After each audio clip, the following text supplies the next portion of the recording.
It's just going to be a small dinner party. I can't make it. I'll tell you why I don't have a good time at your parties. No need to go into any of that. I don't like parties where they run out of scotch early and I have to drink a punch made out of white wine and Kool-Aid. No. But I guess you wouldn't ask me if you didn't need me, so I'll be there. Good, I'm glad. Thank you, Mr. Grant. Oh, and Mary, this is your last shot. I just wanted to let you know about my study group. Oh, don't be a fuddy-duddy. I'll be your study buddy. I'm about to embark on one of the great challenges of my scientific career. This work right here is going to change history. I think this is going to be our greatest mission. I don't have time to study.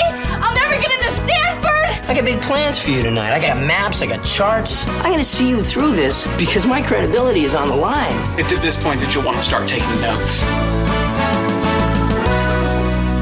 Welcome to the Sitcom Study, the podcast where we contemplate the TV shows we grew up with and search for the truth and wisdom within the tropes and cliches.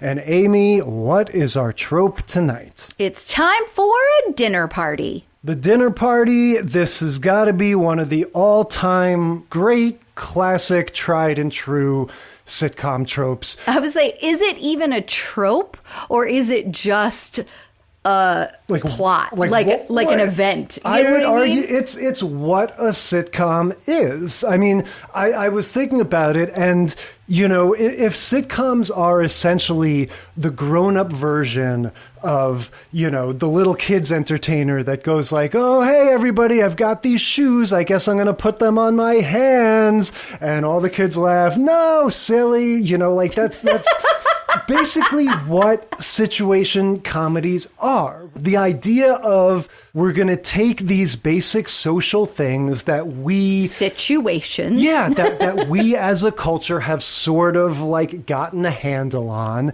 And then we're going to have these characters kind of fumble it a little bit, get it wrong, subvert it in different ways.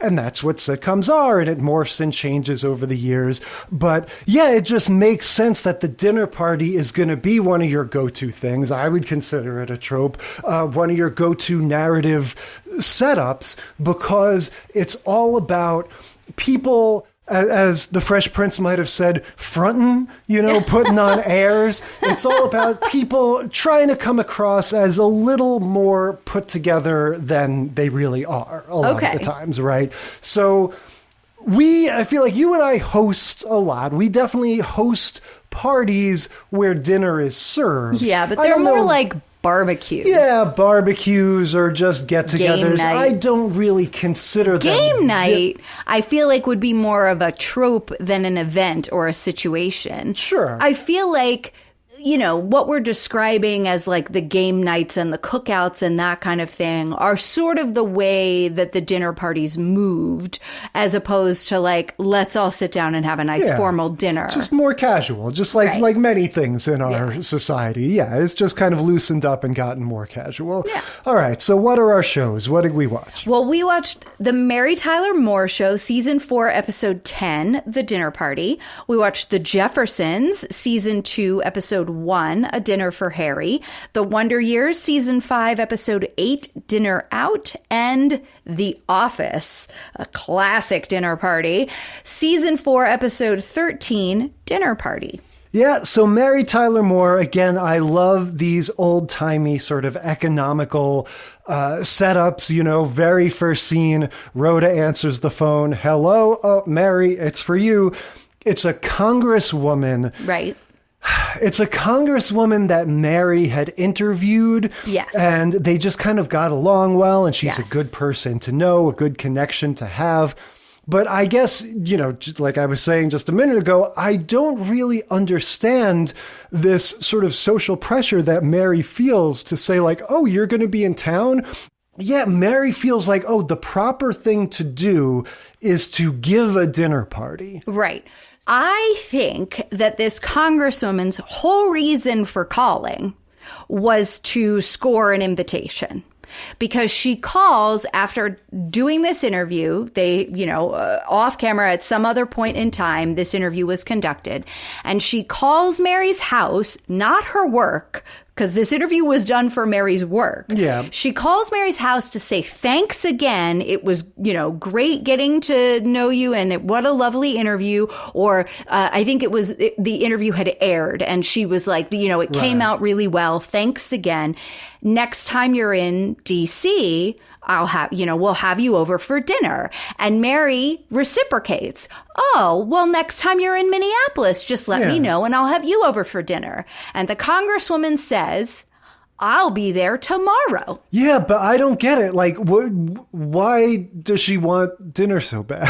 No, I think it's you're coming into town. Who knows why? It doesn't say who she's the congresswoman of, but she just happens to be visiting Minnesota the next day. So she calls the one person she knows in Minneapolis and sees if she can kind of slyly score an invite to dinner. That is some passive aggressive. Right there. But see, I still don't get it. Like, what I don't get is, like, if she just wants somebody to eat with, or if she just wants food, like wants a free meal, fine. What I don't get is the impulse to make it a party. Why Mary feels like I can't just have her over because for she's dinner. A congresswoman. So you wouldn't just have one person over. See, that's awkward. You would have, you have a group of people. So there can be a small intimate group of people. So there can be conversation. So Mary can show off that, yes, we hit it off really well. And also I'm not this weird hermit that just sits alone in my apartment. Mm-hmm. I have this nice little group of friends and you can get to know them. But it's just as strange to me to be like, I put together this party in the last 2 days. In the last day, in 24 hours. To me, that's more bizarrhoe. I think the normal inclination now would be, let's go out to dinner. Yeah. But this is not, that's not of the time. And even Rhoda says, why don't you just go out? Your parties are bad. You shouldn't host. Why don't you just go out to dinner? And she said, and Mary is like, I can't.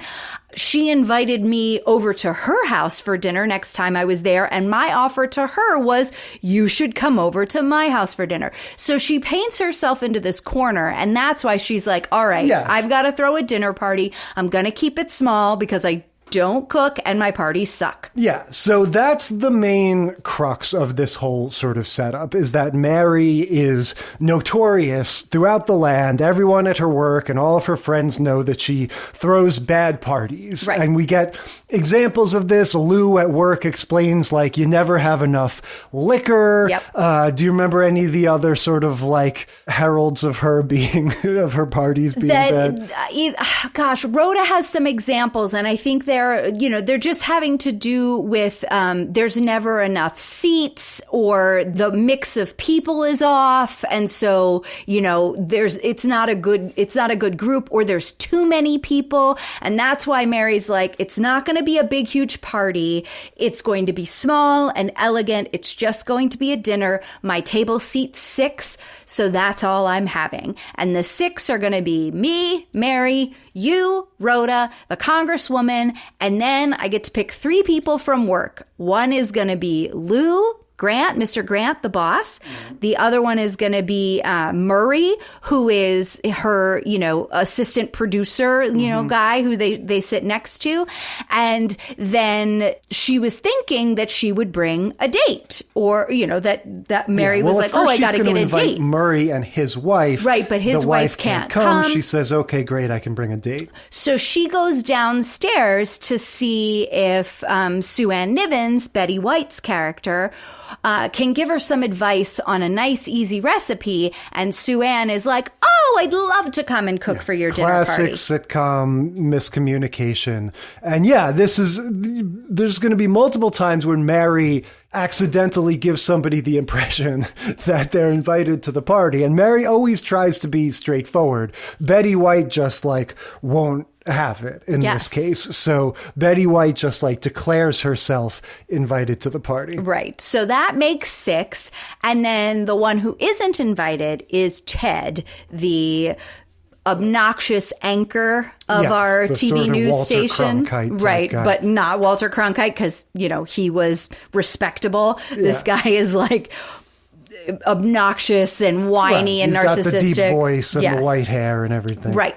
So he, of course, finds out about the party, and then we get this recurring joke of him telling this sad story, trying to get an invite, but not getting an invite. Oh, yeah. Well, he's the one. The same thing happens where he finds out about the party, and then this time Mary does get to break the news to him, and she's impressively straightforward. I mean, she really has to, really penetrate his assumption that he is invited to the party. And his playing dumb on purpose so he can try to make her uncomfortable. Yeah, and then he has this whole origin story about being a little boy and the girl. 15-year-old, didn't get invited to the party. Yeah, exactly. And then he insists on approving each person that was invited ahead of him. Right. He's like, well, okay, I at least need to know who these 6 people are. And of course, Mary tries to sort of fake him out by just telling him 4 of them and not mentioning,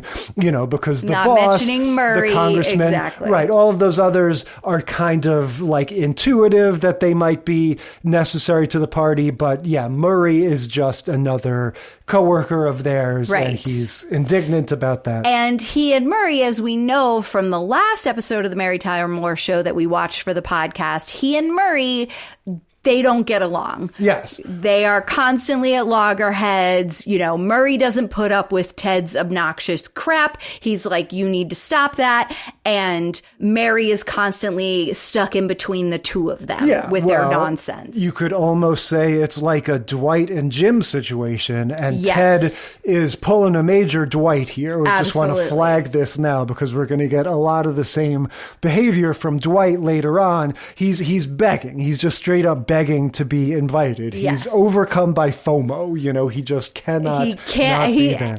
And everybody knows that Mary's parties are bad. So he wouldn't have wanted an invite anyway, but because he didn't get one, he's telling this sob story, and it doesn't win Mary over because at the end of the sob story, he finishes by saying he built the nastiest stink bomb ever and threw it into the party where the girls didn't invite him. Yeah, a couple things here. He says, I went straight to my junior chemistry set. I just thought that was so funny. Such a 1970s It reminded me of Webster, the junior chemistry set that set the closet on fire. Definitely. But also, did you ever have stink bombs in your school?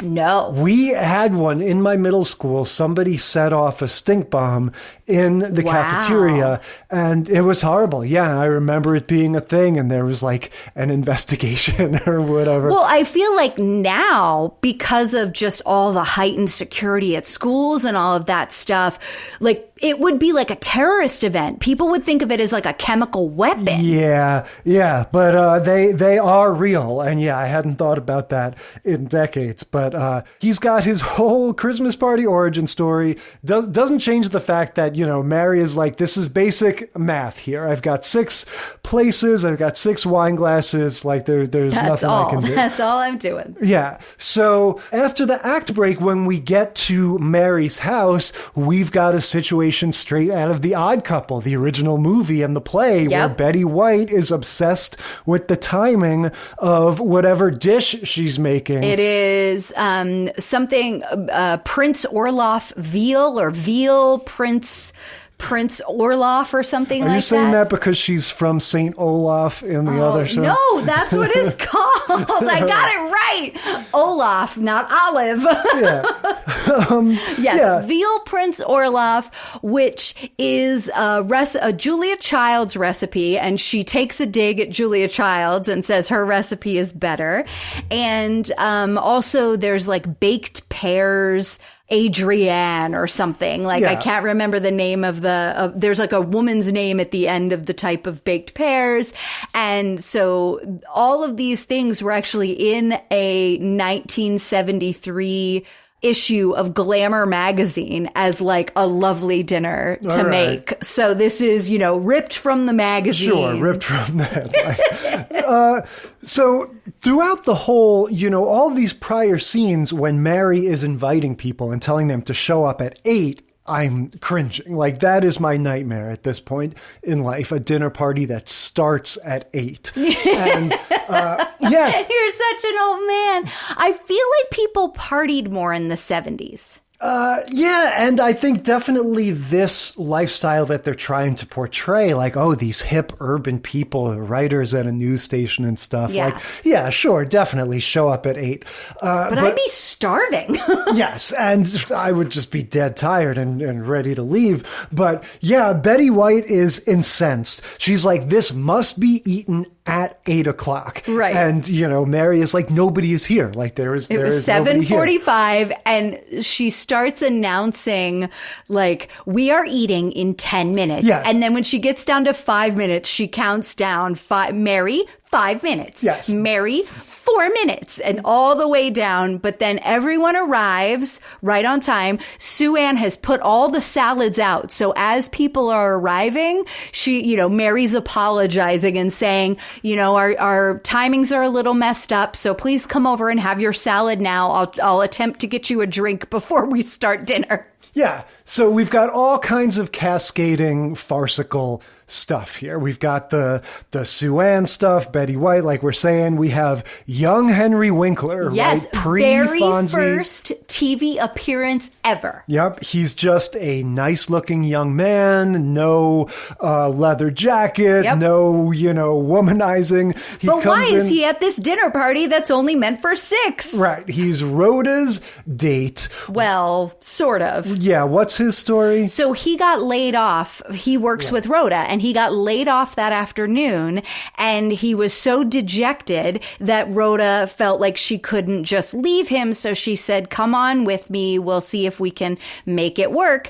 And Mary has a table, basically like the kids' table, but she has a little, seating area with a little table in like by her window, by like a breakfast nook. So it's way in the back of the set. Yes. It's a little bit high. It's inspired. Like, it's very funny. It just adds this farcical, theatrical. It's got a very floral tablecloth over it. And that's where he sits and like hollers to the group. Yeah. Please pass the salt. Right. Also, they only have 6 servings of this veal Prince Orloff. So when they're all sitting down to eat, Mr. Grant is like, oh, great, I'm so hungry. And he takes the spatula and scoops up half the veal, puts it on his plate, and luckily, like, the doorbell rings or something happens. So Mary's like, Mr. Grant, will you join me she just over pulls here? Him aside. Yeah, this is a big anxiety of mine. We don't, we host from time to time, but I often will make things. I'll make my famous mac and cheese balls. Yes, and you will always make twice as many burgers and hot dogs as there are humans here. Because not having enough is a big anxiety. It is like you just don't want to run out, and you don't want to be in the position that Mary is in of having to,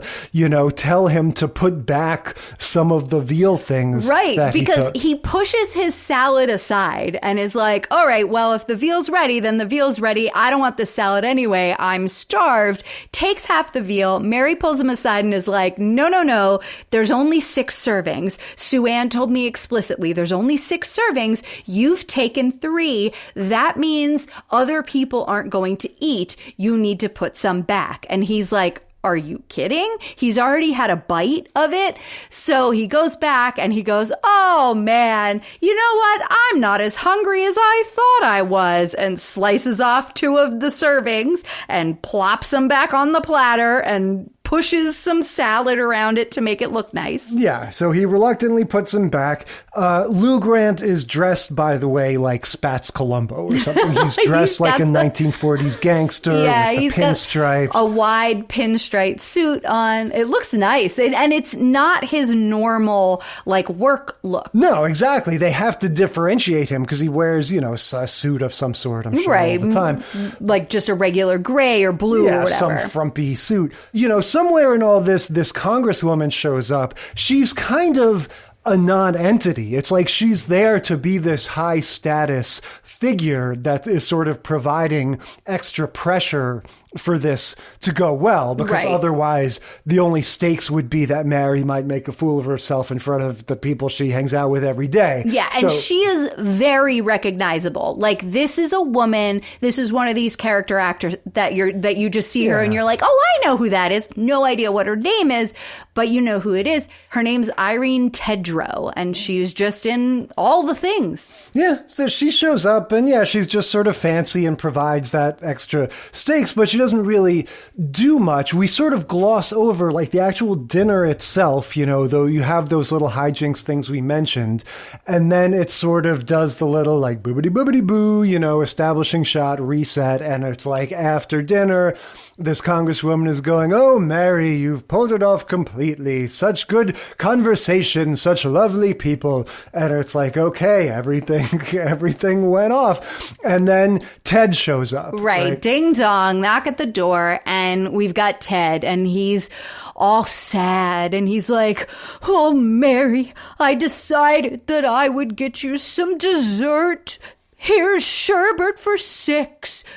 You don't have to let me in, being very dramatic. And Mary's like, do you want to come in? And he's like, oh, no. And so they have this whole back and forth, and she keeps like inching the door more towards closed. And he's like, you're not going to shut that door in my face, are you? And she's like, come on in, Ted. So in he comes, and then immediately starts telling the story again about how he wasn't invited to this party, only this time it wasn't because he was nerdy, it was because he was poor. Yes, he adds this socioeconomic element to it, that because he was poor, he wasn't invited to the party. And then it ends pretty abruptly. And I'm noticing this as a trend with these Mary Tyler Moore ones. Remember, the Thanksgiving one was just kind of like, whoop, there we go, now it's we're done. done. Yeah, it kind of, and I like it, but you just... I made the observation that time that, because it's about adults, because it's not trying to do a lot of moralizing and lesson teaching, it has sort of a different trajectory where, we see everybody's foibles and then we're done. There isn't that sort of like, oh, now we have to make up. Now we have to, figure it all out. Exactly. We'll just do that next week or not, because it doesn't matter. We just let things go because we all work together and, we have our little fights and then it's done. Yeah. So, but this one, there weren't really any fights. It was the central conflict was really just Ted not being able to come, or Mary's anxiety about not pulling off this party. Yeah. And then, even the Henry Winkler of it all, he was fine in the back. Rhoda said she'd give him half of her veal, so she'd only eat half so he could have something to eat. Sure. And that worked out. And then they ended up with extra dessert because Ted brought sherbet. Yeah, I would say we've got all kinds of issues and hijinks, but they're very gentle, you know, as we'll see compared to maybe some of the other tones. All the stuff we're talking about, you want it to go well, you want to put your best foot forward. And in Mary's case, I think the big sort of stumbling block is just head count. It's just, I need to keep it to these 6 people, and the Tetrising of my social world is not allowing for that. And every time I think I've gotten everybody to accept whether they are or aren't invited, then a new person, Henry Winkler or whoever pops in. Shows in. And so, you've got all of that craziness, and just like we're saying, oh, he's at the kiddie table, and this guy's taken too much, and oh, she can't remember what the dish is called that she's supposed to have made. But it's very gentle, and it does sort of end on a more or less happy note of she pulls it off just like the Congresswoman says, all is well. It is a lovely dinner party, and even Ted showing up at the last minute and, being there for dessert works out fine. Henry Winkler sitting at the kids' table. It's a little awkward, but no one really minds that much. And so that's it. Nice and easy. Yeah. All right, let's continue with the Jeffersons. Season 2, Episode 1, A Dinner for Harry. Yep, so we've covered the Jeffersons at least once before, right? Yeah. This is a really good one. we didn't have this maid character last time, or didn't get a lot of her. She had already spun off into her own series. Well, it wasn't even a spin-off. She had already left to do 227. The last time we watched The Jeffersons, it was a much later episode. And so that's the character or the actress who plays Florence is the lead actress in 227. All right. This character I find a little odd. Like, she's got so much spunk and charisma as a performer. She kind of reminds me of Letitia Wright from the Black Panther movies. Just like, yeah, we want to see more of her. And yet, this characterization is like something out of Gone with the Wind. Like, it feels so odd and like it's a caricature of this, this very sort of dated stereotype. Well, so I mean, I think maybe just in a little bit because in this episode, but she's pointing to that. Like at one point she says, "You're so mean. I should work for white people." Yeah. But yeah, so I think the thing with this show is that the George Jefferson character, nobody likes him. Yeah. Right? Like that's the whole point, is that everybody, even if they love him, they love giving him shit. You know what I mean? He is prickly and he doesn't get along with anybody and he thinks he's better. He just is all about himself. And that's like the conceit of the show. Yeah. And so what you see is you have Florence, who, is the maid. She and George Jefferson don't get along at all. And she's sitting in the kitchen reading the paper or reading a magazine and the doorbell rings. And she, as the housekeeper, is like, doorbell, yelling to her employers to go get the door. Yeah. And then Wheezy sticks her head out and she's like, "Hey, doorbell," yelling back to Flo to go get the door. And then Flo doesn't get it. And the doorbell rings again. And George sticks his head out and is like, "Doorbell, gah!" And Florence is like, "I'm not getting it. Do you want dinner or do you want the door answered? Like one or the other." So then he's got to get the door himself. And then that just kind of sets up this argument about who's answering the door as everyone's coming over. Because everybody's getting ready. The Jeffersons are throwing a party for Harry, who's this British guy. And they're doing a fancy dinner party, right? Everybody's going to wear fancy dress so that for Harry's birthday. Yes. She explains this was George's idea because he wants to show off his plaid suit. Like, yeah, why? He got a new tux. Yeah, like that. I guess this is, like we said, this is the season premiere of the second season. So it's still, relatively early in the series. So I guess he's still sort of basking in, what this initial, like what the whole show is about. Right. He's sort of like enjoying his life and his high rise and his success and everything. Yeah. I mean, we're at the beginning of season 2. This is the first episode of season 2. So the credit sequence is still them driving uptown in the cab, behind the moving van or in front of the moving van and showing that they are literally moving on up to the east side. Yeah. Whereas later on in the series, we just get the song over shots of the city and some like fun little thing, them being funny, and then their name comes up underneath their faces. So the neighbors are coming over for the party. You've got Helen and Tom. So Helen is played by Roxy Roker, and she is she's one of their neighbors, and she is really good friends with Wheezy. And then you've got Tom, her husband. He's a white guy, and he is sometimes friends with George, but tonight, oops, George thinks he's wearing a one-of-a-kind tuxedo. Well, guess what Tom shows up in? Yes, they have matching plaid tuxedos, much to George Jefferson's chagrin.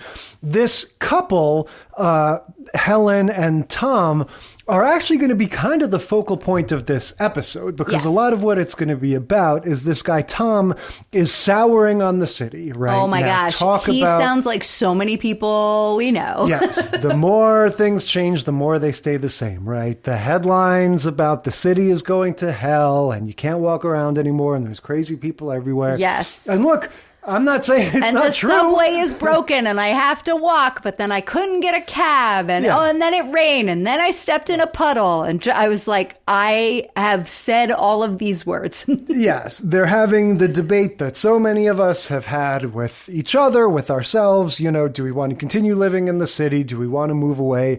He's had enough of it. You know, she very much wants to stay. And they have a daughter who's only got a couple years left of high school. So Helen is like, let's not tell your father that I got mugged this morning, right, because we want you to be able to stay in the city and finish school. And your dad is on a tirade about it's time for us to move up to the suburbs, someplace safer, get out of the city. Right. So we don't see any of this happening, this mugging or anything, but we come to understand that she has been mugged.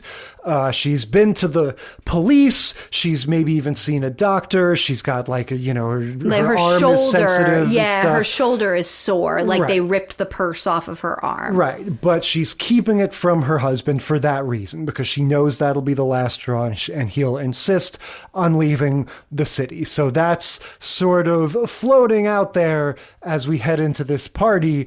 The party itself, I was confused. I'm glad that you explained who this Harry person was, because I didn't really catch that at the beginning. And he seems completely disconnected from their entire world. He's just this goofy looking guy in a tuxedo. George has hired an electric accordionist. Yes, right? He's trying to have a real swanky party. Yeah. So Harry's just another neighbor. He lives next door and his job is like a translator at the UN. And so he's just another one of these people who lives in this fancy pants building. And so again, just in terms of tracking the tropes, you have that thing of, it's got to be fancy, that doesn't matter, even though it's just in our living room. Like the dinner party is, an avenue for us to make ourselves be, to make everybody, it's like the original sort of social media feed, Yes. You want to present yourself as like the most glamorous possible version. And so, yeah, for George Jefferson, that means electric accordionist, that means plaid suit, any other sort of pretenses. Are there any culinary things that they do in this? No, I don't think so. I mean, they do mention that they will have dinner because that's what Florence is working is in on. charge of and that. Also, Florence is wearing a very frou-frou-y maid costume that she doesn't normally wear. Okay, maybe that's part of what I butt up against. Just the way they have her dressed, the accent, just everything about it is like, it's just dated. Like it is from a time, that just like, it comes across now like the crows in Dumbo or something. Oh, wow. That's so interesting, because that is not at all like what that character is. Like that character in most of the episodes is the foil to George, where Wheezy gets to play what the mom character is playing in this episode. So in this episode, we get a guest appearance of Mother Jefferson, and she is take Doris Roberts from Everybody Loves Ray, and like make her love her kid 17 times more, right? Like that's who she is. She doesn't like Wheezy. She always, like, everything she says is undermining her, and everything she says is like, isn't George wonderful and amazing? And she is just like totally blind to anything other than her son is fabulous. He deserves all of his success. He is not obnoxious. It's everybody else around him that makes him act this way, and he is allowed to do it. Like, she is so ridiculous. Yeah, and she sours on anything if it's, the wife's idea, but she applauds anything that's George's. As long as she thinks it's George's idea, exactly. Right. And so, and that's what I've been saying, like, normally in an episode, you'll have Wheezy and George kind of, giving each other the what for a little bit with love, because that's kind of the center of their relationship. But then George is like, arguing and spitting bile at Flo, and she's giving it right back to him. And then in other episodes, maybe Flo's not there, he has the same relationship with the downstairs neighbor, Helen. They hate each other. Yeah. And so they're always like... kind of like a Martin and Pam Exactly, vibe. exactly. They're always like spitting fire back and forth to one another. So because all of these people are in the same space in this episode, there's a lot, it's almost like an early Fox show with the like level of negativity and like cut downs. They're yelling at each other. Yeah, and it doesn't take long for the whole scene to just sort of become like everybody sitting in silence except for the accordionist playing. It's like they go to a commercial. They come back and they're all sour-faced, sitting on the couches, is it just the drinking. matching? Is it the matching plaid shirts? Yes, that it's is the sort of the final matching plaid tuxes. George. So the only people at the party that he talks to, that he gets along with, are this Tom guy who he sort of gets along with, but he's not getting along with him at all because they wore the same tux. Right. And he can't even have a conversation, right? Tom is like, oh, isn't that funny? Where'd you get yours? I got mine. And George is like, this is one of a kind. How dare you? You copy me? I love that they use the word copy like they're little kids. He's like, I didn't copy you, you copied me. Yeah, I'm realizing now, this Sherman Hemsley like really has this wonderfully cartoonish energy that you know he's able to do that, like with the hands behind the back walk and dance moves that he always before does. We even get to the dancing, which is the dancing was amazing. But yeah, the way he commits to this silliness and this wrong-headed energy that he has, that can be such a turnoff with other people, you know, as we talk about all the time. Like, he's just so over the top that he's like Fred Flintstone or something. Like, you just can't take it seriously. And so yeah, he's just this energy, this thing of, you know, getting mad at the guy for wearing the same jacket, just like literally being a big baby, you know, is just... And then they're sitting on the couch, like leaning away from each other, I think with Mother Jefferson maybe in the middle, and she's throwing cut downs to Wheezy, and nobody's talking. Everyone's like sipping their cocktails in silence. And then Harry arrives and it's his party, and everyone's like, yeah, okay, whatever. No one has anything. And so then I think Wheezy is like, oh, why don't we open presents? And, you know, so they try to like distract those that could be distractible to still, you know, have a nice party for Harry. And the accordion player, basically anytime someone moves or speaks, he almost plays like a sound effect just to try to like give some noise to this silent party. Yeah, he's happy and Harry is happy. Like, Harry is singing happy birthday to himself. Everybody else is miserable. And then there's a sort of turning point because the doorman shows up. Right. And he lets the cat out of the bag about the mugging. Yes, because apparently it happened in front of the building and he saw it. And so he was like, oh, your wife did the right thing by giving that mugger her purse. Right. And Tom's like, what? So this is layered on top of this wacky, contemptuous dinner party. Is now the husband, this Tom guy, is saying, oh, well, now we're definitely moving out of the city. He goes, this city is crazy. And Helen is like, it's beautifully crazy, you know? And you got to think, again, this debate rages on to this day, but this was when things really were getting pretty hairy. Right, because this is like 1975, maybe 1977 when this one was. Then, yeah, I mean, it would get worse before it would get better in terms of crime in the city. And yeah, this was very much a debate that people were having. The quality of life was a little touch and go there. And then, I don't know if this necessarily changes his mind, but the neighbor from downstairs shows up, going like, what's all that noise? George Jefferson is like, oh, what's it to you? And he's like, well, I just want to play my saxophone. Yeah, he's like, I brought my horn. And so he comes in and he's like, and my wife brought her sax. And so now we've got a trumpet with a muffle and a saxophone and the accordion. So we've got a full old band going on. And, you know, I think it's Wheezy who brings it up and is like, hey, you guys already tried to leave the city once. Remember, you moved to Paris 15 years ago and it didn't, you were so unhappy because this is home and you missed home. So, you know, where are you going to live if not here? And George is looking out the balcony at the city and is like, oh, where else would we live? Look at this view. This is my city. This is my city.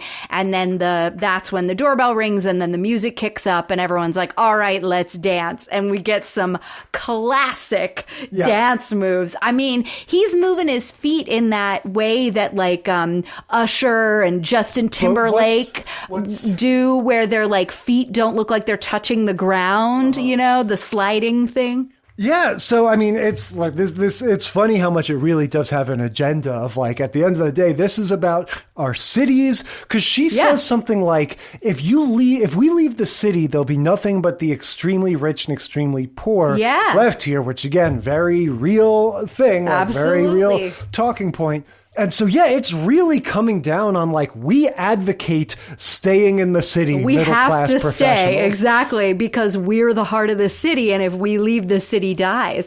And I like it, like the message hit me. I was like, oh man, maybe we should move back to the city. Well, yeah, but as far as like the tropes go, I mean, again, same stuff, right? Like you got to try to make it as fancy as possible. And then it's always going to go wrong. I guess Mary didn't have like music in her thing. No, you're right. I mean, maybe kind of like quiet, but it wasn't the focus. I think the focus was really more the meal. Food. Yeah. Whereas this one, there was a meal being cooked, but we never got to that part. Like all of this action sort of took place before dinner was served in the like cocktail hour. All right. Now we're going to get a different situation with the Wonder Years. Season 5, Episode 8, Dinner Out. And we definitely don't get any cocktail hours in this one. Yeah, so this one's a change of pace in that we're going to a restaurant. Yes, and it's just the family. Right. So it makes it's a dinner party of sorts, but it's definitely a different sort of vibe. Mm-hmm. I remember when this aired. I remember watching The Wonder Years in real time. And I remember being very uninterested in this storyline, you know, because I was younger, and this thing about the sister, like, I feel like the sister was not, they didn't invest a lot in her early in the show, I think. No, I mean, I think that she was a secondary character always, but like you did get to know her over time. And this, I think, was the big story arc, was when she, you know, because she was the hippie. Yeah. Kevin was a little too young to kind of go through that. So it was more like that 70s show, you know, it was the kids a little bit older than them that were the Woodstock and hippies and peace and love. And the same thing I think applied to me as a viewer. I was watching it for the coming of age, you know, 12, 13, 14-year-old, you know, oh, you know, me and Paul Pfeiffer, we want to, you know, be the cool kids at school. I want Winnie Cooper to like me or whatever. This culture clash stuff about, you know, the hippies versus the older generation and stuff.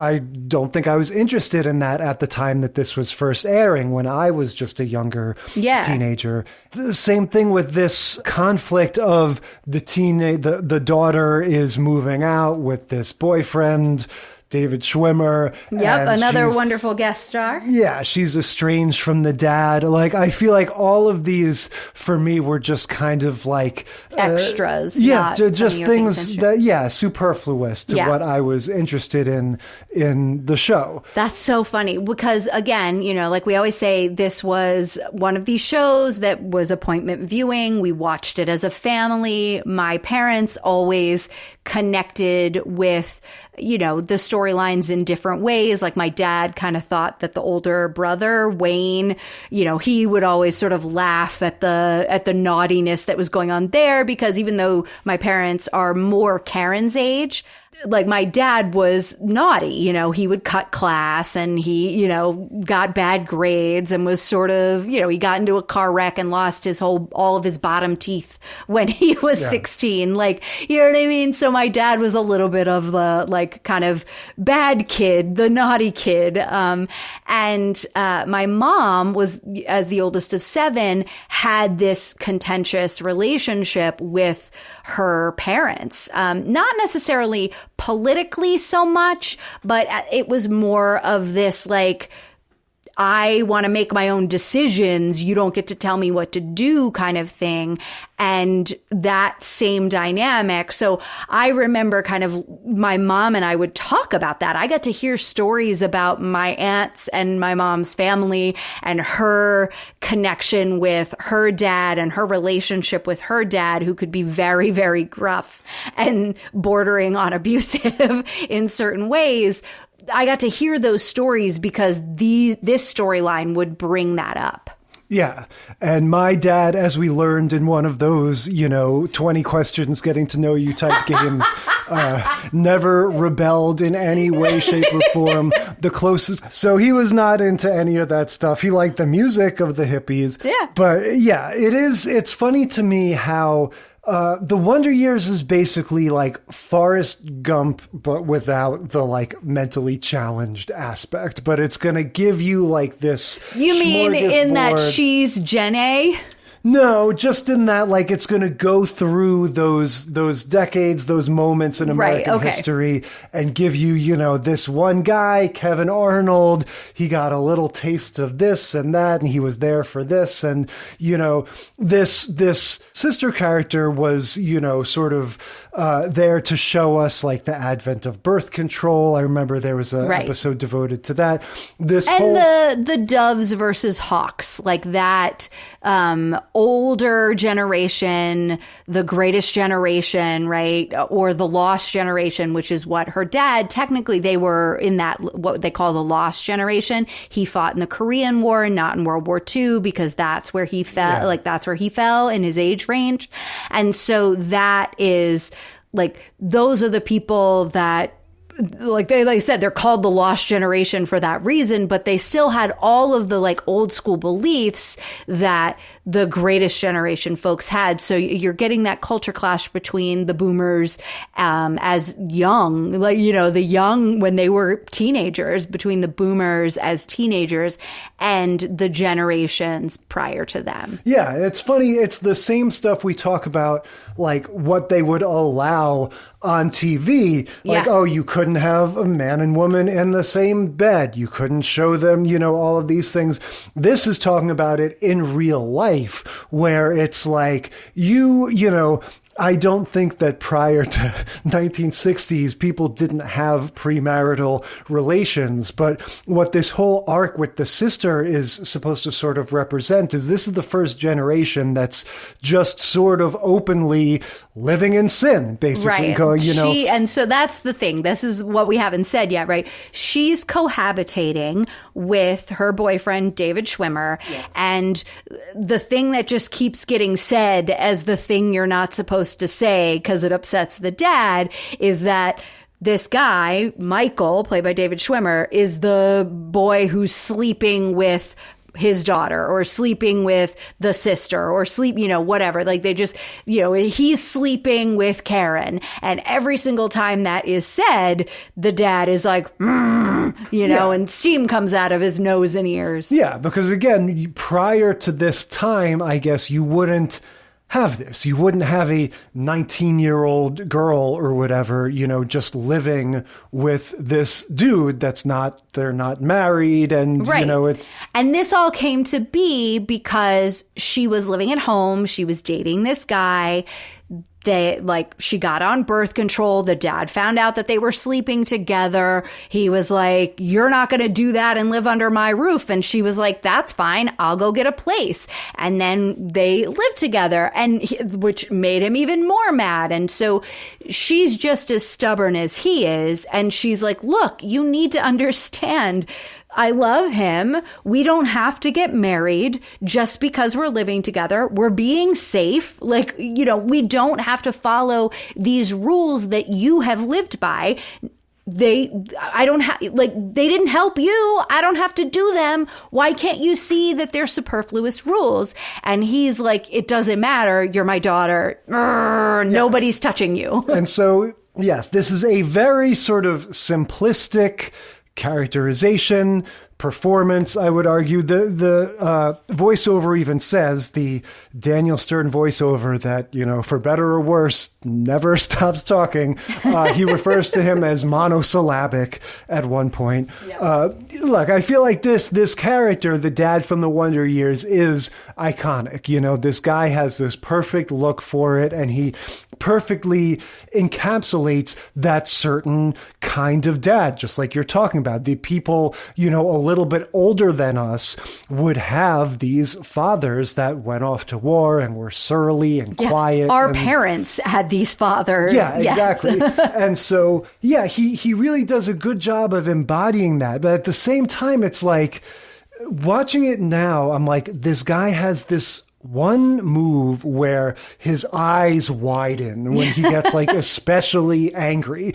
And that's kind of his only thing. Like, he doesn't seem to have a whole lot of tricks up his sleeve in terms of acting, or I don't know. I get that he's supposed to be this sort of rock of a dude that doesn't say much. But watching it now, I'm just wondering, I don't know. I see him doing that eye widening thing again and again. Right. I'm just could you do I more think with in this? other episodes, you do get him yelling and disciplining the kids. But what we're supposed to see, and the difference in this episode, is that he knows he can't do anything about it. He has basically lost his little girl, who, by the way, we find out he always wanted a daughter, and they have this very close relationship, and he's very sad that has been lost. And I'm already getting choked up talking about it.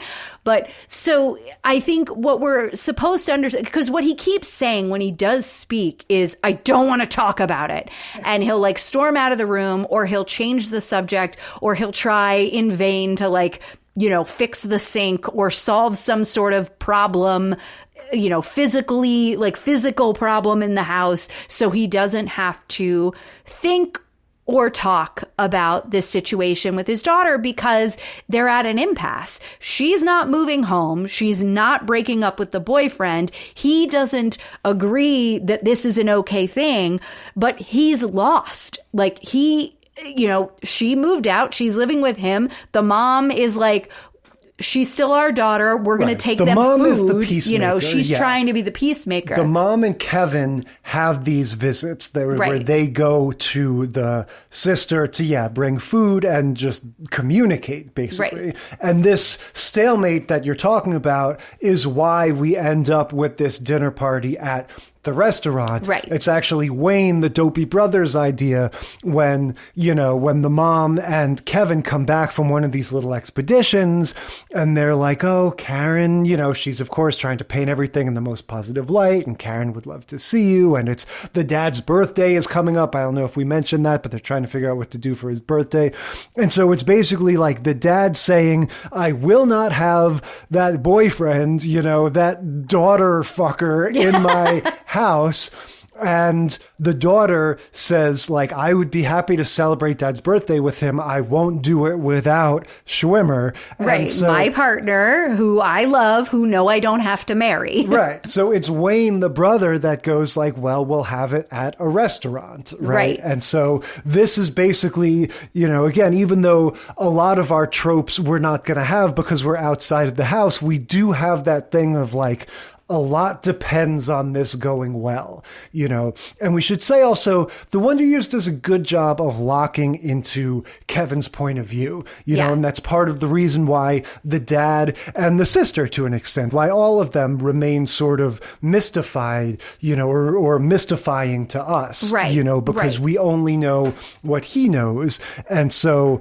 Yeah, we're not hearing this conversation he's having with his wife at night in bed when he's pouring his heart out or whatever. Right. Not that he ever would anyway or anything. A contemplative glance out the window. A lot of shows and movies cheat like that. It's supposed to be a point of view, but then they'll give you other information. And this show does a good job of kind of locking you in and sort of impressionistically giving you only what Kevin would sort of understand. But going into the party, we get Kevin just wants it to go well. He just wants things to be copacetic. And his whole aim in the party is that he couldn't decide what to get his dad for his birthday.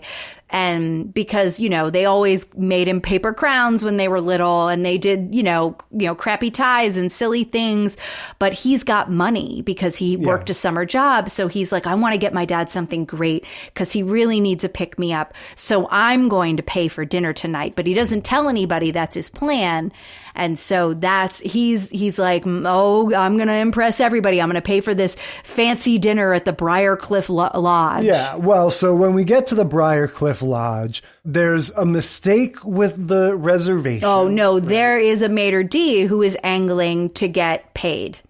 Okay, I didn't, so the funny part is that Kevin bribes the maitre d' with the $1 bill. Right. Right. But going into that, they're just what was the reason why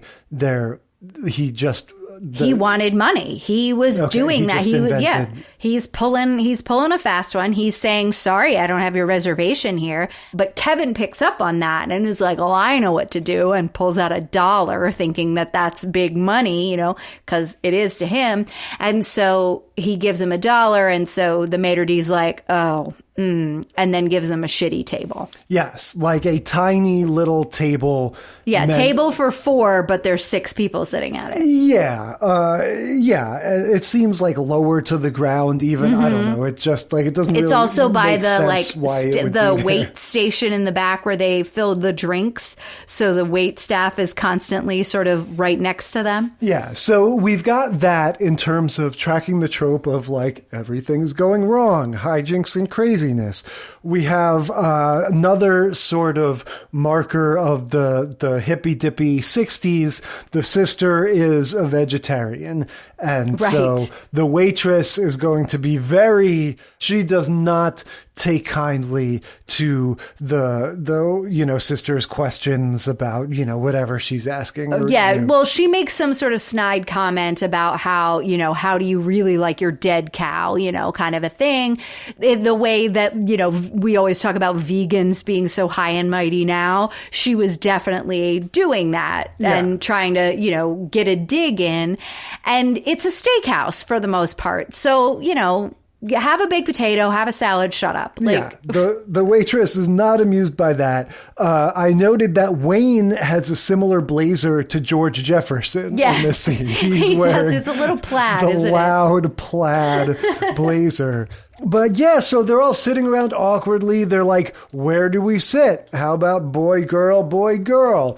It's no one can make any decisions. Everyone just keeps being awkward, and the mom's like, okay, let's sit boy, girl, but there's only 2 women, so of course what's going to happen is that Michael, David Schwimmer, is going to end up sitting next to the dad, and the dad being all cranky. Well, and you gotta admit, this is a pretty motley crew in terms of conversation making. Right. You've got this dad that just does not grunts. Speak at all from the first episode ever. You've got Wayne, who we've talked about before, this character, this actor does way too good a job of just making him the most obnoxious, human being that ever existed. Yep. And then you've got the mom who's like a nice enough lady, but it's like it's going to be fine. I really like that the last time we watched, or one of the last times we watched the show, we watched it with that 70s show because like the parallels between the comedy version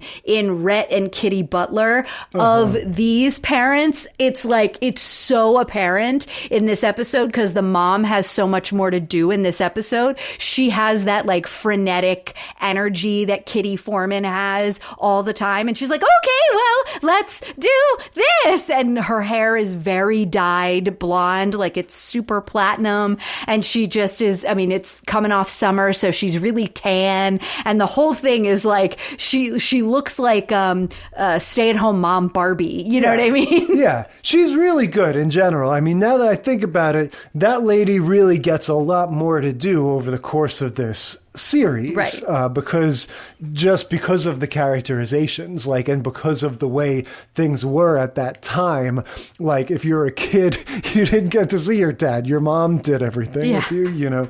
But the dinner is awkward because, like I'm saying, like nobody present at this table except maybe the sister, like is capable of having an adult conversation. And nobody Schwimmer is a total ineffectual. Oh God, schmuck. he tries. Right. He really wants the dad to like him. Yeah. But he's going like, about it all wrong. He's like Ross in the curly hair flashback mustache things when he's, you know, when he's in high school. Like he's a sad sack. Yeah. Like he's just got that whole vibe to him. He's like, why doesn't he like me? And Wayne's like, because you're fucking our sister. I mean, he doesn't say fucking, but he's like, because you're screwing our sister. So the whole thing is a mess. That's really, like, that's kind of it for a while. And then we get, just like in the Jeffersons, we get the presents. And that kind of turns the tide. Yes. Because of the baby book. Right. Well, so the mom has reached out to the dad's father for old family pictures, and the dad found a box or his dad, right? Like, so the grandpa that we don't see, the dad's dad has found a box in the attic and sent it to Kevin's mom, and she has put it all together into this book that starts with the dad as a baby, but then goes all the way through his life, kind of up until now. And so there are these pictures that, well, they have his birth certificate, which, by the way, my eyes started twitching when they said he was turning 43 because that's younger than us, and he looks so much older than us. And I was like, oh my God. I disagree. That was something I was conscious of. I feel like I have a hyper awareness now when I'm watching an actor on TV that's the same age as me. And I could tell, like, this guy, it's the same thing watching Tommy Lee Jones in The Fugitive, where I'm like, this is somebody I've always thought of as an older dude, and I'm definitely looking at somebody younger than me. But he totally exemplifies that thing I was talking about with my dad the other day. Oh, the barrel-chestedness. Yeah. Guys from the older generations had the square heads and the big chests. Like, they just were built like blocks of man. Yeah. He's got that square head, like the guy from Up, the Pixar thing. Yes, he does. Exactly. The big square jaw. When men were men, Jay. But then as they're flipping through the book, they have this picture with the mom and the dad hugging, and she's pregnant with Karen. And so that's when we find out that, remember what you said to me when I called you from the hospital? Because this is back in the day where the woman gets carted off into the maternity ward in the hospital, and they drug her silly, and she's completely out for hours and hours and hours, and totally high, and nobody, the dad's pacing, or they send him home, right? So she calls him after giving birth finally, and he's at home and is like, I guess come to the hospital, you can see your kid or whatever.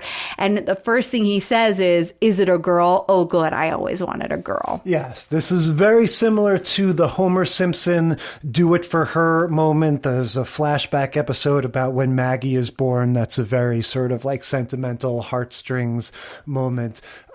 Even before he gets to that, it's adorable how tickled he is by this whole scrapbook thing. Yes, like, as he's soon such as a softie. Like, he's a secret softie, But and you can tell in here's this the moment. thing. This is sort of what I was getting at before. I honestly don't know if this is the character or the actor. Like, the way he jumps from being this grumpy, surly guy he always is to suddenly being so tickled by the birth certificate and everything.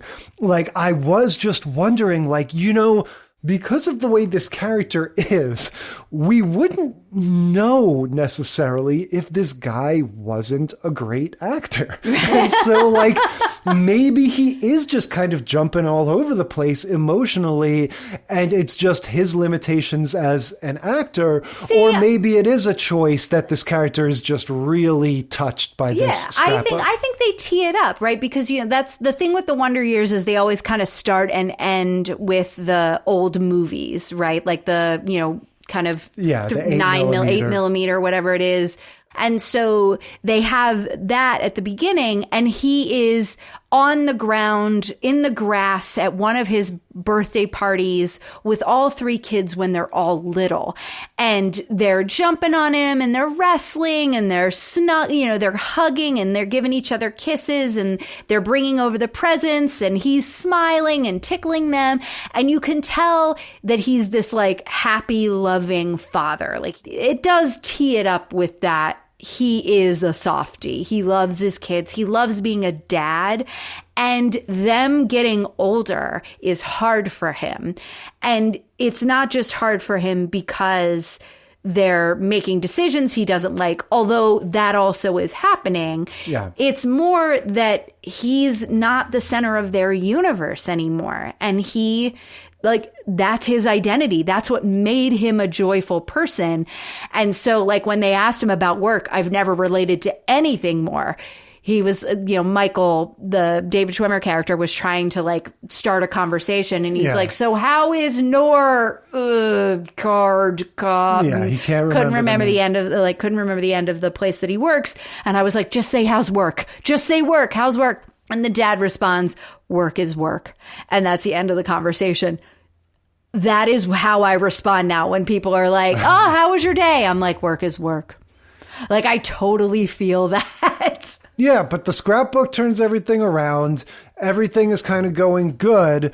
And then the next present is the ratchet set from Karen and Schwimmer. Yes. And and he loves it. Well, he's got the same thing going that Mother Jefferson does, where it depends on whose idea it was that determines whether I like it or not. Because at first he's like, oh, great, I could use this. Perfect. But it wasn't even like, it was sincere. Like, that's, you were saying it like it's fake.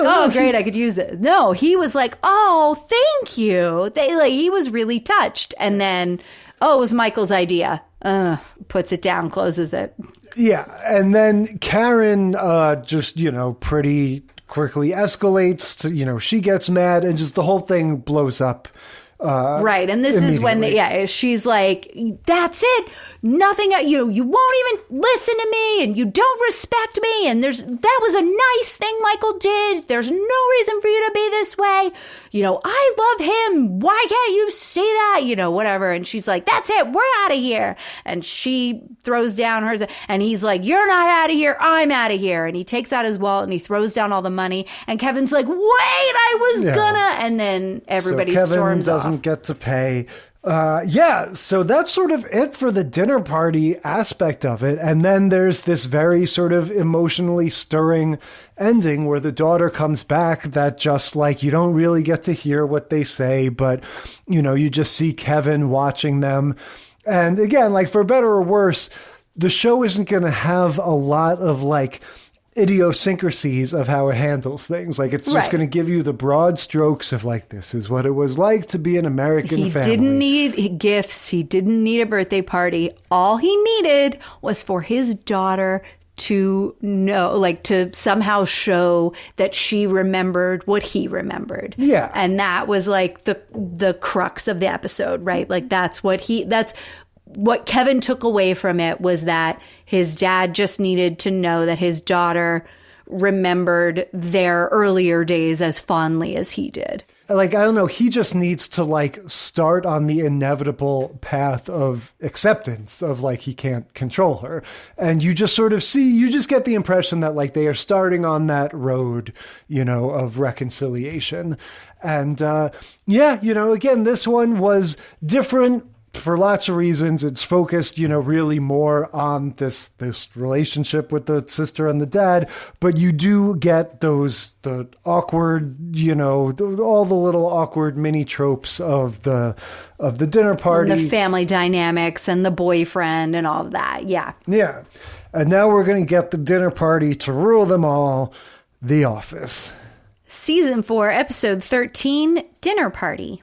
Yeah, so this is one of those episodes that lays claim to the best Office episodes of all time, according to certain blogs and posts and whatnot. And the reason for that, I think, is because, The Office famously had built into its premise that it took place pretty much entirely at the office. It had that faux documentary format, and it always tried to stay true to that and to justify any time they would stray from that. And so the idea that for one time they would focus specifically on the personal lives, or one specific personal life that we've only gotten to sort of guess at in the past, and really kind of sink their teeth into that world, just really makes this special. Yeah. I mean, this is one of these special episodes where the only part of the time they're actually in the office is for like a few minutes at the beginning. The rest of the episode is in this cramped condo that Michael has bought, that now Jan has moved into, and all of his stuff has basically disappeared, and she has shoved her oversized kind of fancy things into every possible space. Like, the thing that cracks me up that happens over and over and over again is anytime anyone gets up to leave the scene or go to the other room to get something, they literally have to lift their knees up to their eyes to crawl out of even the table, because everything is so cramped. When they're sitting in that living room area and they're playing the game, and Jan's sitting by the fire, she has to crawl over an end table and like a footstool and two people to get out to get to the kitchen where she can, grill Pam on apparently being a former lover of Michael's. Yeah. So, of course, we've talked about The Office quite a few times now. Once because of our community theater episode, but yes, 5 times in our Will They, Won't They romances epic study. That's right. That was, of course, the iconic Jim and Pam love story. But another sort of Will They, Won't They that brews for years over The Office is Michael and Jan. And Angela and Andy. Yeah. Which is here. And sort of Dwight and Angela as well. Yeah, also so Dwight and his babysitter. Right, gross. We get all of that happening in this. Yeah. So Jan showed up somewhere early in the office. She was Jan Levinson Gould at first, but then Michael found out that she was Jan Levinson because she got a divorce. Yes, and she was the boss. Yes, she was initially... Not in the office, but like at corporate, right? Like, yes, exactly. She was Michael's boss. And, she was an analog to one of the characters on the original British show. And she was originally meant to be a pretty straightforward, sort of high status character, right. And part of Michael's buffoonery was him sort of his fumbling attempts to, kind of romance her, in addition to also do well with her professionally. And then, they do all kinds of stuff with them over the course of the show, and Melora Hardin gets to play more and more unhinged versions of this character as they kind of flesh her out, and she becomes this sort of, a more metropolitan or urbane version of an also very dysfunctional and bizarre person. Right. So I think the last time we kind of talked about Michael and Jan as a sort of couple was when we did the episode Casino Night, because that's when Michael invites Jan to come because they had hooked up, but it was like a one-time thing. Michael was trying to turn it into a more than one-time thing. Jan was like, absolutely not, but then showed up anyway and brought an overnight bag that nobody saw until the very end, because Michael had also invited his realtor. And so that was like 2 dates, a trope within a trope, right? Because we were watching it for the Jim and Pam of it all. But, so he had 2 dates at this casino night.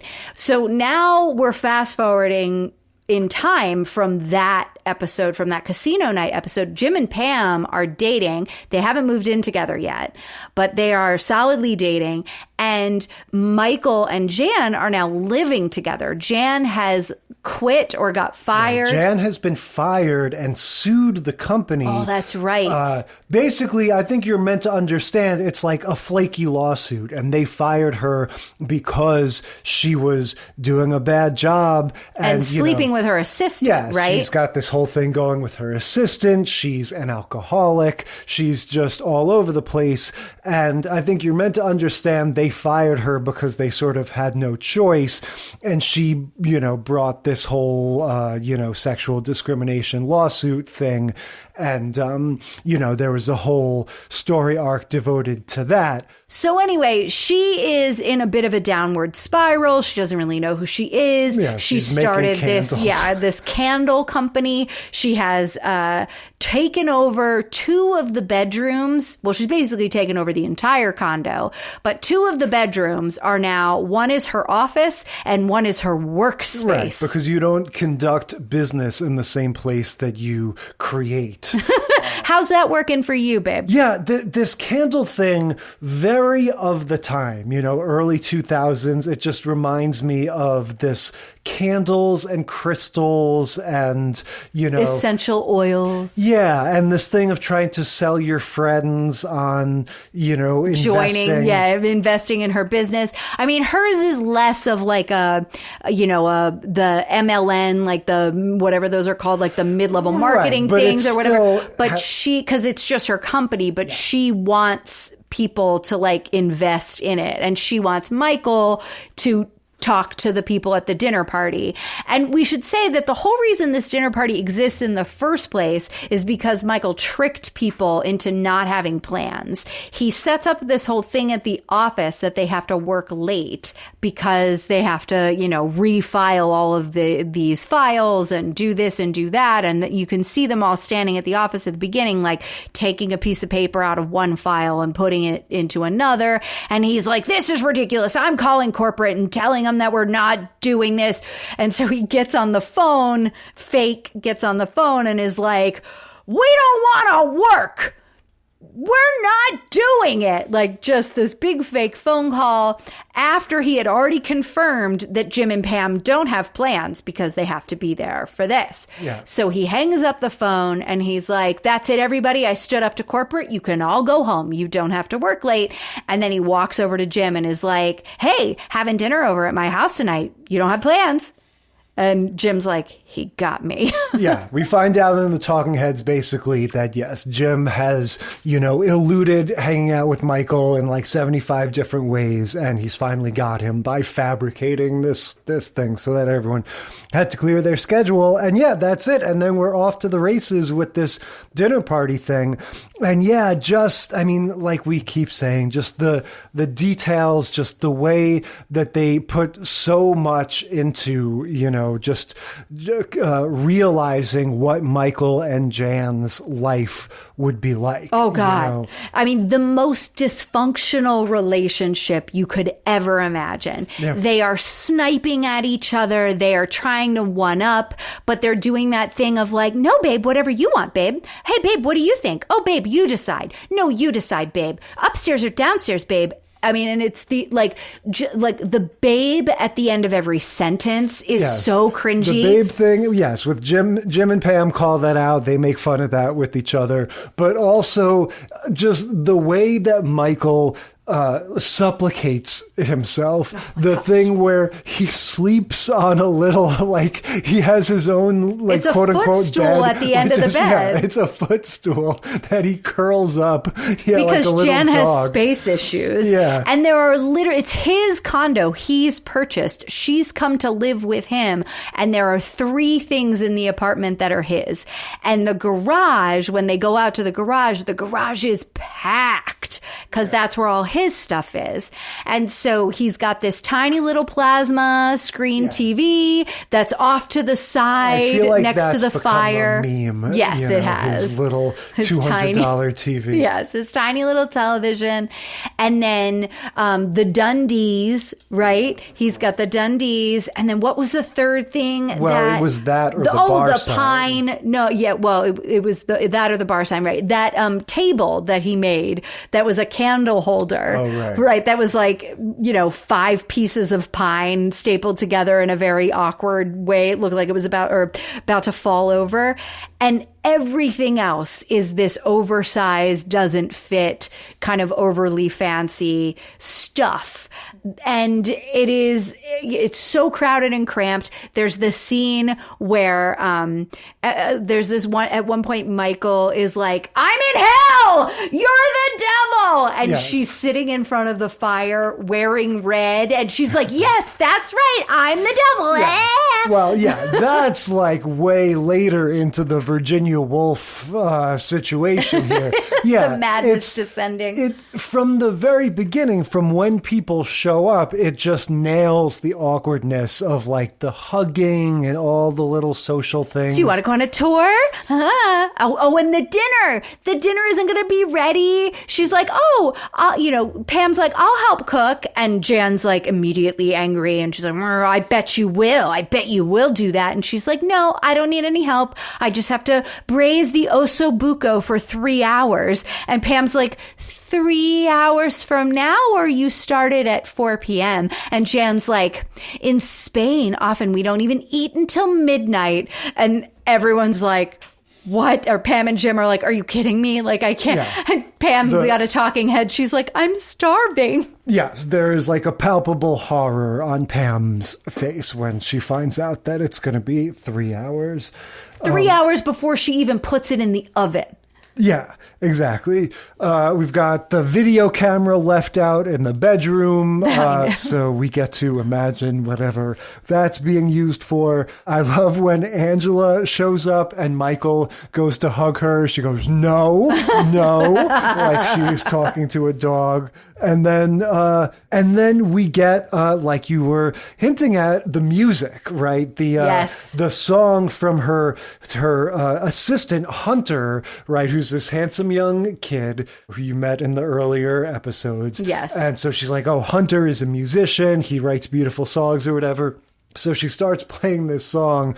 It's like very Mrs. Robinson. Yeah, it's all about that one night. You changed my life that one night. You made me a man, like all of that. You were older. Yeah.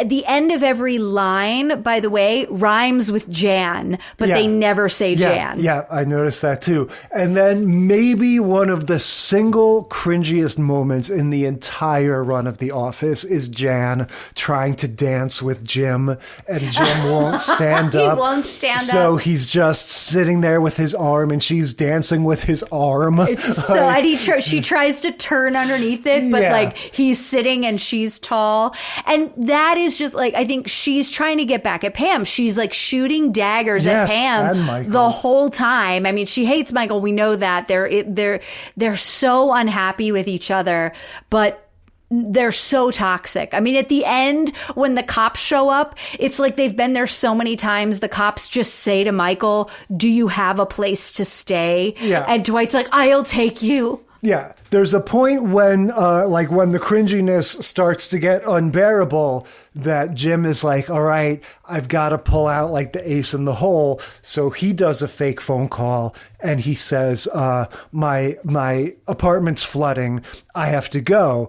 And Pam's like, oh, gee, I guess we do have to go. And Michael's like, well, you don't both have to go, and Jim is going to make a run for it on his own. And you see Pam locks eyes with him and she uses the party as a metaphor where she goes like, I don't think you want to abandon this party right now. You could always get new things, but you can't get a new party. And Michael and Jan are like, that's right. You can stay. You can get new things. That's what insurance is for.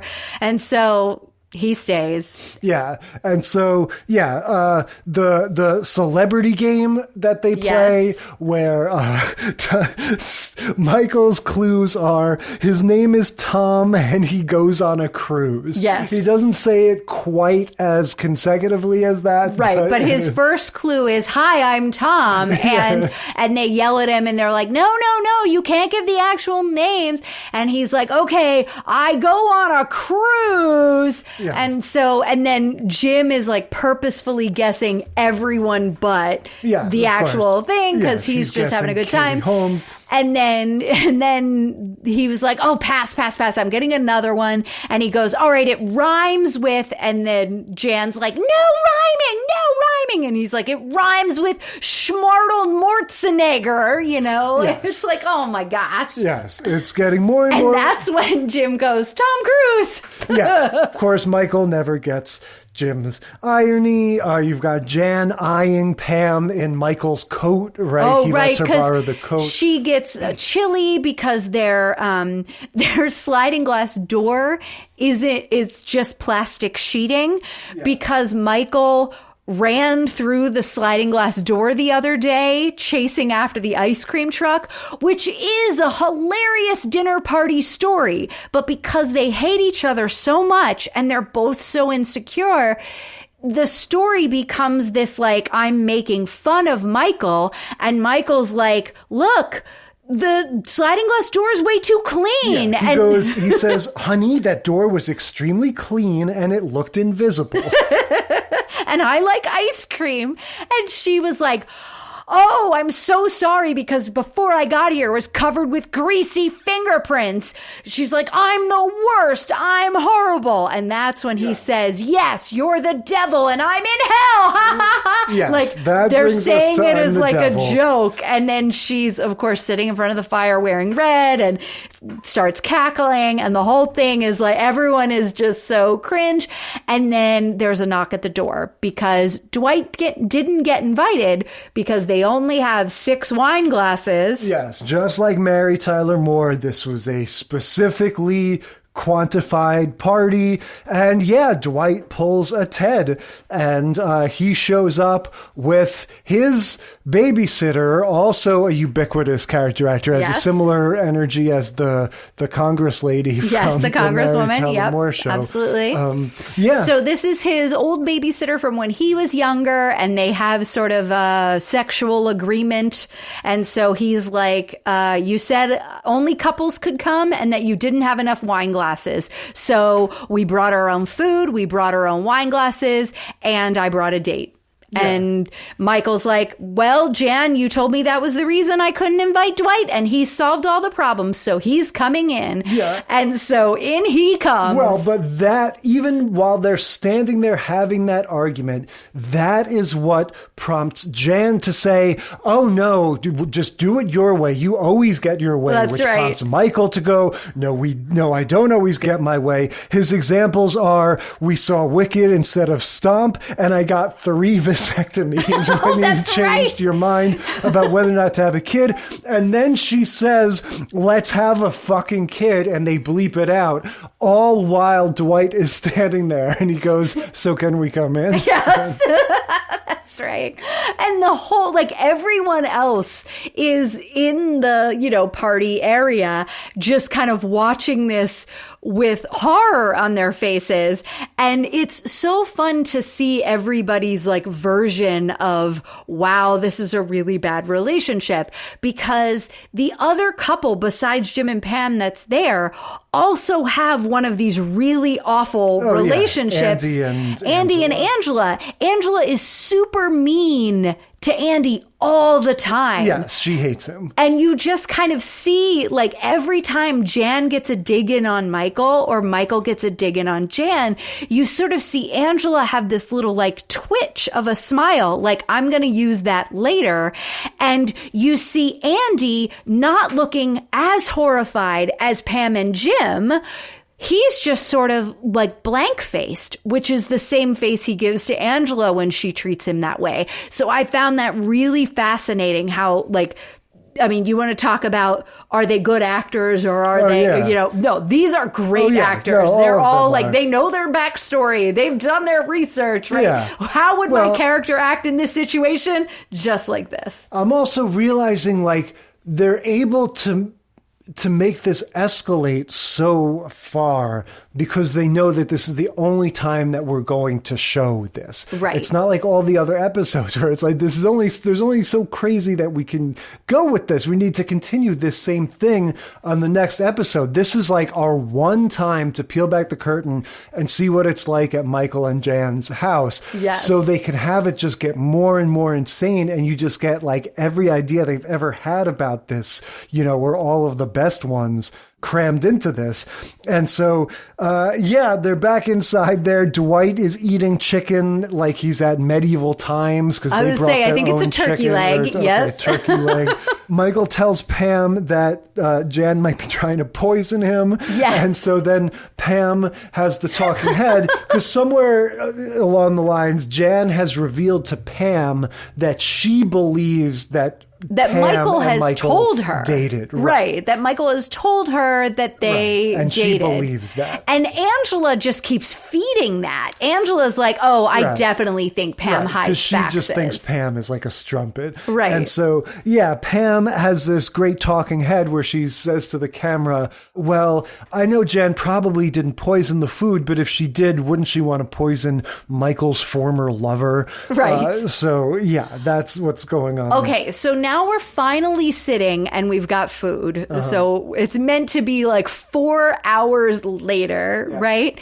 And the grossest thing, Michael cuts off pieces of his meat and gets them on the fork and puts his fork down into his red wine glass and soaks the meat in the red wine before he puts it in his mouth.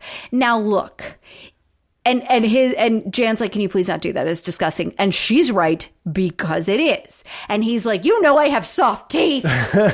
And so how could you be so cruel?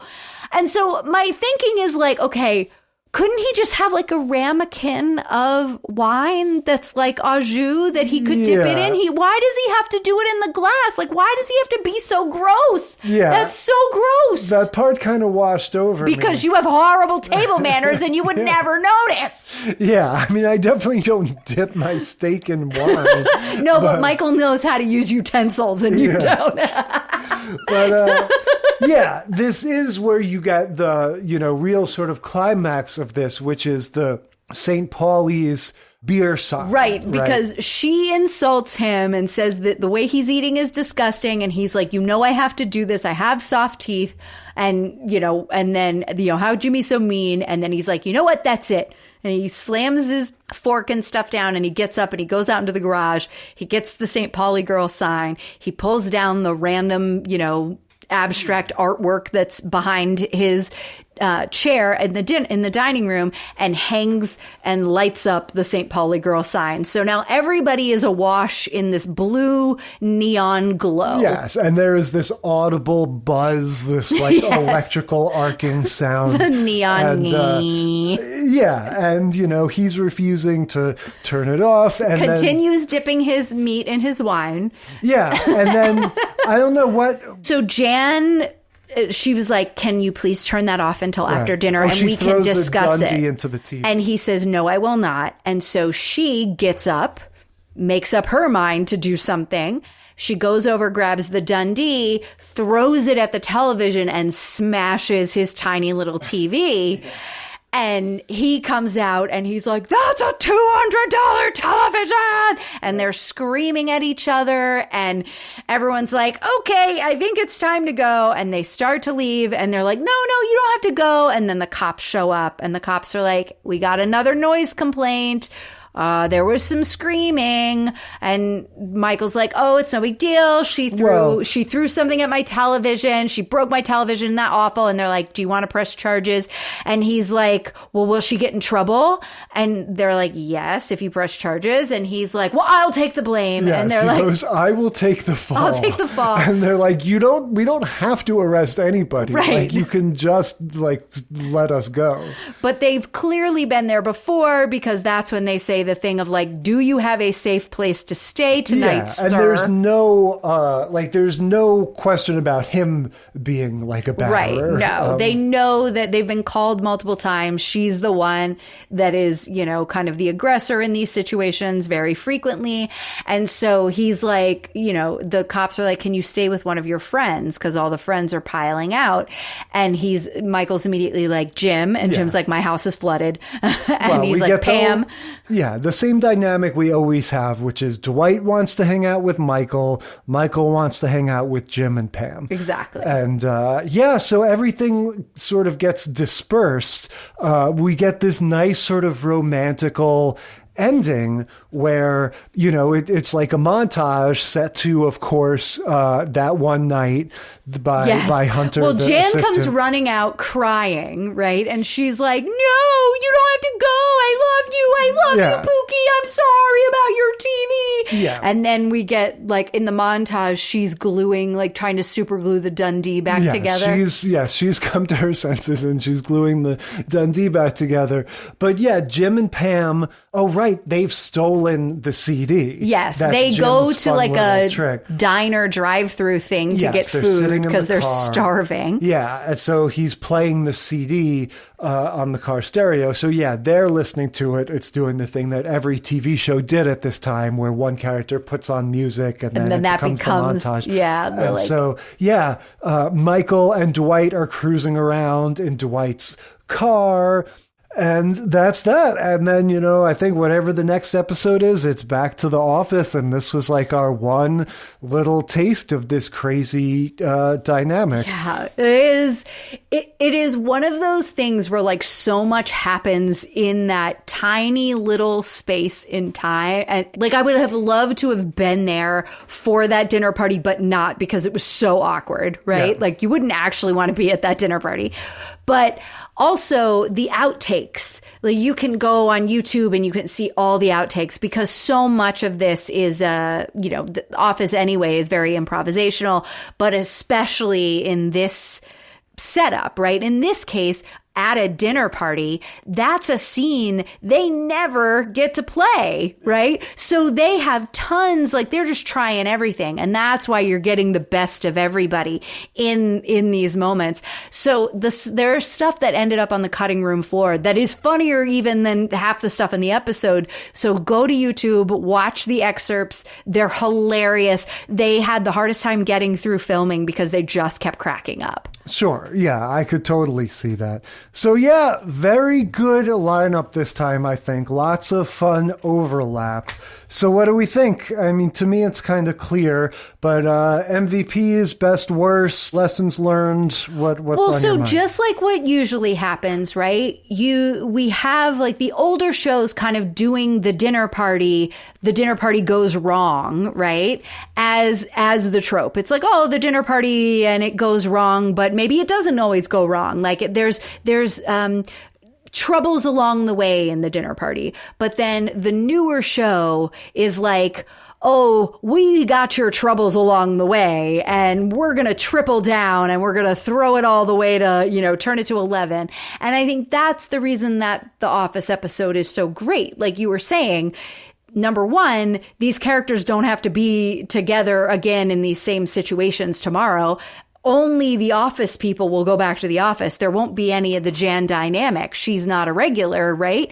So this is the time to do that. Whereas, yes, we've got the Congresswoman in the Mary Tyler Moore Show being the new person and Henry Winkler being the new person.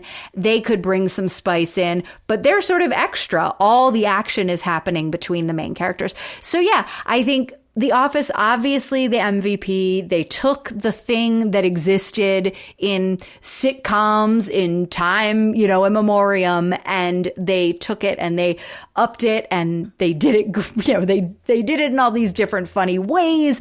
It feels tight and cramped. It feels the set dressing, everything about it makes you feel the cringe in the cringe comedy, which normally that's the thing about The Office that I liked when it kind of turned more heartwarming. But this one in particular, it's just so damn good. And it was the first one back after that writer's strike, that like 07, 08 writer's strike. So could you imagine not seeing The Office for a while and having this one be the first one back? Oh, it's like a whole new rebirth, right? Like I'm watching The Office again. Directed by Paul Feig, also director of Bridesmaids and creator of Freaks and Geeks. So good. Obviously that one is really great for all the reasons we said. As much as I complain when some of these shows like The Odd Couple don't do enough, don't like put in the effort to come up with the good,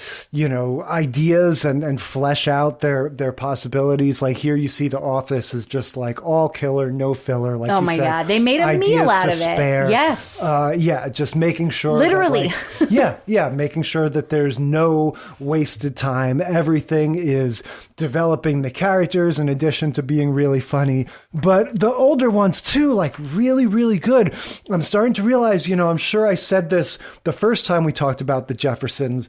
I was never interested in it as a kid because it's not only just about adults, it's like old adults. Like George Jefferson seemed like he was 80 years old when I was a kid now.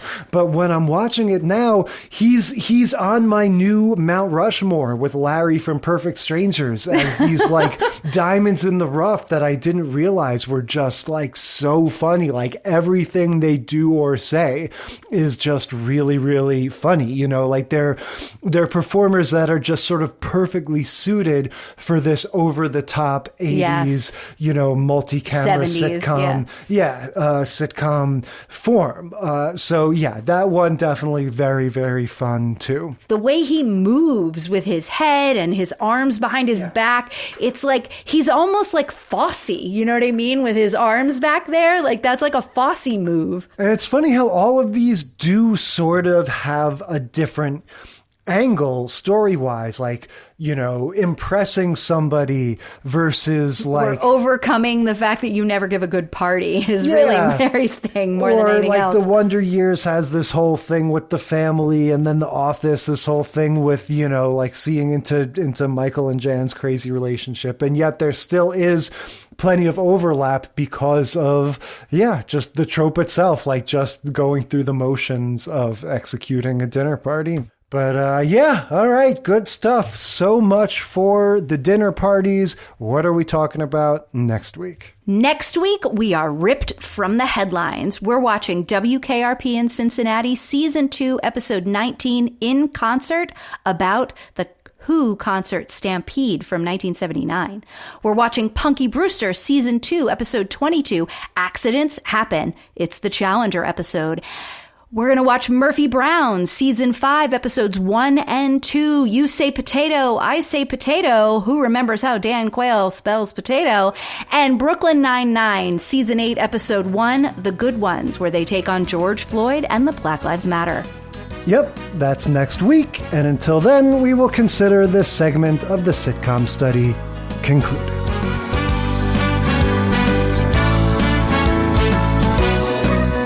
Thank you for listening to the Sitcom Study. Tell us what you think or share your own TV tropes and topic ideas by sending a self-addressed stamped email to sitcomstudypodcast@gmail.com or find us on Facebook or Instagram. And if you like the show, consider leaving a rating or review on your podcast app. It helps us boost those precious Nielsen ratings. The Sitcom Study is recorded in front of a live studio dog.